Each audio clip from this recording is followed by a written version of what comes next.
The followers of Charles Manson murdered 9 people in the summer of 1969. He was convicted of all 9 murders and was imprisoned from his trial until his death yesterday. Jeff Gwynne is the author of Manson, The Life and Times of Charles Manson. Manson grew up mostly in West Virginia, in sort of a hick part of the United States. He certainly was in and out of juvenile facilities quite a bit, but he made up many stories about his background. His mother was not a teenage prostitute. She was in jail for a few years when he was 5 years old. Clearly, that's not something beneficial to any little child, but he was part of a loving family and lived with his uncle and aunt and also had a doting grandmother. Manson would like the world to believe, or I should say now using the past tense, would have liked the world to believe that he was a victim from birth. That simply isn't true. Those who knew him as a child, as a teenager, as a young man all agree he was simply a thoroughly despicable human being who always preyed on others. That never changed, and unfortunately it became, I think, exaggerated almost by those horrible murders in 1969. How did he persuade people to carry out murders on his behalf? You have to remember that in 1968, 1969 in America, Manson had been paroled in California and was in the San Francisco area. At this exact same time, horrible timing, hundreds of thousands of young Americans are flocking to the area virtually every day. There's Greyhound buses just unloading, hundreds of them at a time, all during the day. They go to Haight-Ashbury in San Francisco. They're looking for a guru to tell them what to do, how to live. And there, many of them find Charlie Manson. Now, there's nothing original about what Manson is preaching. His philosophy is equal parts taken from the book of Revelation in the Bible, the lyrics of the Beatles, and more than any other place, How to Win Friends and Influence People by Dale Carnegie. He wins their trust. He dopes them up with drugs. He always preys on those with the worst self-images. He convinces them that he loves them, and rather than blood relatives, they should be part of a family where everyone accepts them for who they are. After that, the next step is essentially to talk them into committing crimes on his behalf, and that turns out ultimately to be murder. Why did you want to do your book about him? It was published fairly recently, 2013. What was your motivation? I was 18 years old when the Tate LaBianca murders occurred, and it was a time in my life when America seemed to be coming apart, race riots, Vietnam, and now you had what supposedly were some peaceful hippies turning out to be bloodthirsty butchers. How does that all factor in? And as Manson continued, after being found guilty when his death sentence was set aside and he had a life sentence in prison instead, every few years he would do something outrageous, maybe in an interview situation, to bring himself back before the public. And certainly Vincent Bugliosi's masterful book, Helter Skelter, helped with that as well. What I wanted to know was not just what had happened with Tate LaBianca, with Helter Skelter, but how did we create such a monster to begin with, and why did he fit perfectly into those times? That's why I wanted to write the book. I wanted to learn the whys as well as the what. And it turned out, of course, that Manson is a classic demagogue, and by studying what he did and how he did it, we can learn lessons that I think are quite pertinent today. Such as? Demagogues do these things to attract their followers. First, they exaggerate cultural concerns. In Manson's case, he took some of the race riots in the major cities where blacks were simply destroying their own ghetto property. They weren't raging out, killing white people in nice neighborhoods.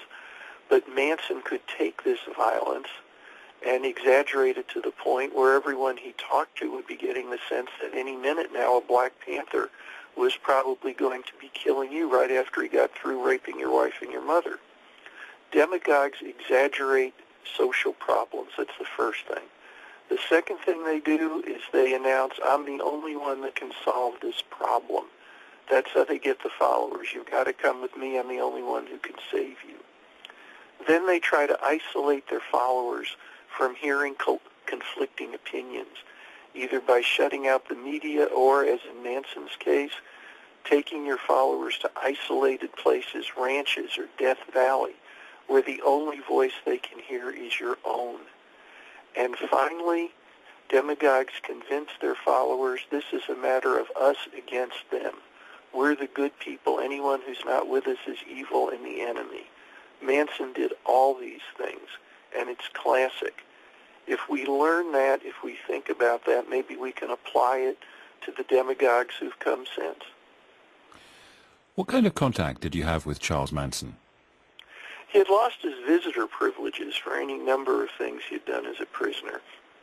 I wrote him a letter a day for several months. He finally wrote me back. We communicated through other people. He was interested in the book at first because he's always interested in money, and he sells or sold his artwork to all the different fans who wrote to him, his artwork mostly consisting of pictures of spiders, swastikas, daggers dripping blood, and the words helter-skelter, usually misspelled. And he actually gave me permission to use some of that artwork in the book as an example. He has a rather rabid following still. He has websites that his followers keep up. And when he decided he didn't like my book, he released my contact information to those followers, giving me the opportunity to be in contact with lots of interesting people over the ensuing months after publication. So he didn't like me, he didn't like the book. He cooperated somewhat in terms of what he thought it might bring to him personally. What's it like to have Charles Manson come after you by proxy? You know, Manson himself, if he has actual day-to-day contact with followers, can probably get them to do some pretty awful things.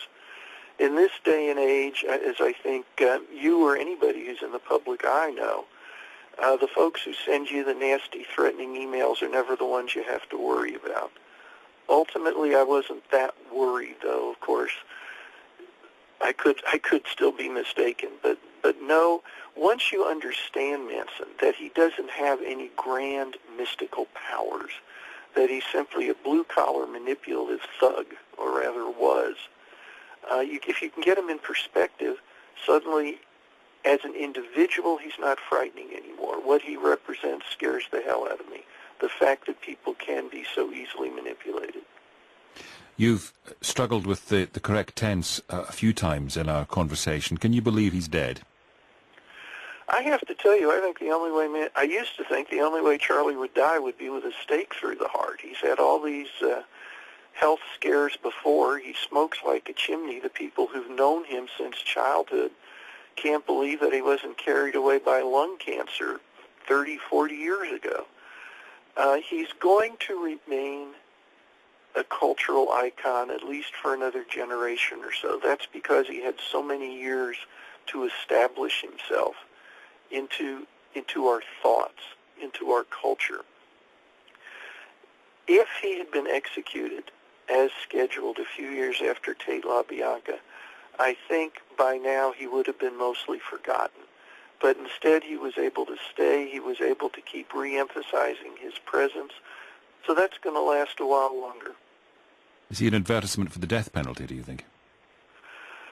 You know, I was always against the death penalty. It was always my belief that no human being was beyond redemption, and that by killing someone we're no better than murderers ourselves. The more I looked at Charles Manson, the more I realized I'd talked to hundreds of people who'd known him throughout his life, and not one of them could offer any instance of Charlie doing something out of generosity or to benefit someone other than himself. If he'd been paroled at any given time, right up to yesterday when he died, he would have gone out, he would have recruited more gullible followers, and he would have led them to do things that were even worse than Tate LaBianca. That's who he was. and frankly, the world is a better place without him.